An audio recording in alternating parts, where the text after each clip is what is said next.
we're going to look at Wizer's differentiation rules, which is actually a pro feature, but I really recommend trying it. Okay, so let's get started. Okay, so I clicked on My Learners on the side here, and we're going to click on Differentiation Rules.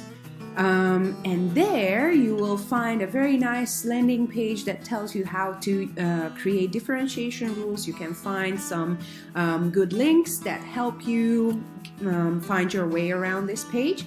Create our first differentiation rule. Name for the rule. It's not going to be very exciting, so simply I'm going to say word order problems. Okay, because the student we have in mind has problems with word order.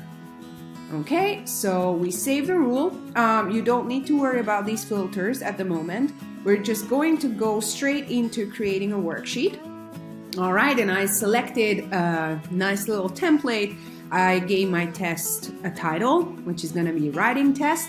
And let's imagine that we want an essay from our students for some reason. Maybe it can be a placement test or an achievement test, whichever. And you want to say, okay, write about the best summer holiday experience you've ever had.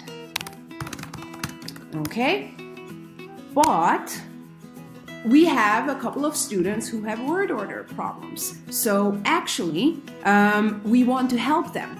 This is going to be the main task for everybody to achieve, but we want to help our weaker students with some extra activities. And that's what Wizer differentiation can do for us. So actually, what I'll do is add a question before this one.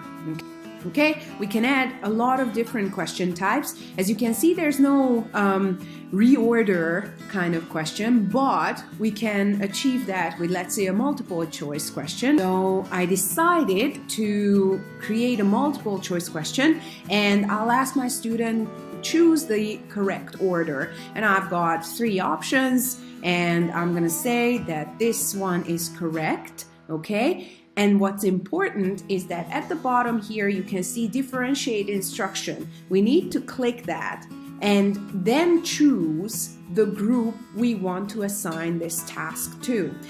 It can happen that we have more groups. Some people have problems with word order, others have problems with subject-verb agreement, and so on and so on. So this is going to be given as an extra question to those students who were put in the word order problem group. So I'm going to say done, and as you can see, I already changed the order, so now this is our first question. So I changed the order, and as you can see, there's a learner rule already assigned to this question that this is meant for word order problems students. So with this in mind, you can create as many additional scaffolding activities to your students who need some help, as many as you want. Another thing you can do is, let's say some people have problems with multiple choice questions. So it's not just that they have problems with certain language elements and you want to give them some helping extra questions so that they can prepare for the final question, but they also have problems with certain question types. Let's imagine somebody for some reason cannot really understand multiple choice questions, or they cannot operate those questions well. In that case, we can add alternative questions. So we can approach the same task with a different question type. So if I want that, I click on alternative question, and instead I will create a fill in the blanks activity, okay?